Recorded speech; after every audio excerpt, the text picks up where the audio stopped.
Today we're at JCC's head office. I'm in their install department and we're looking to install the retrofit downlighters. The biggest concern with fitting downlighters is you've got to be able to not only take that light out and find something that fits it, you've got to find something that fits just the hole and the fabric around it, because most of the time it's damaged. Having a retrofit downlighter that covers that hole and some, it saves time and it's efficient. JCC have got the converter plate, which did get us out of the hole, but it was fiddly.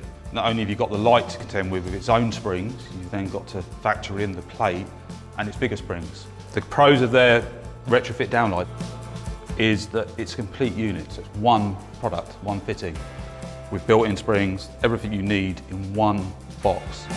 The things I would say that have been added in for our benefit is colour codes, but also the flip-down case on the driver to be able to give you more room to be able to terminate, and then once you're finished, be able to close it, lock it shut. That way there's no fiddling around, so having that option is, brilliant, fantastic.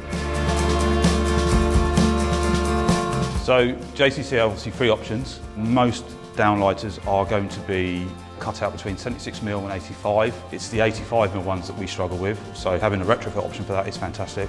And now JCC do the 130mm size, which goes into the ceiling and covers the hole perfectly. With the bigger version now, the Retrofit Pros, the fire rating stays continuous, so it is the same level of protection for the same size fitting. There's a lot of manufacturers that will give you a product and then they won't persist with feedback, where JCC will. They'll ask you, what do we think of the product? How good is the product? And would we recommend the product? And the answer is yes.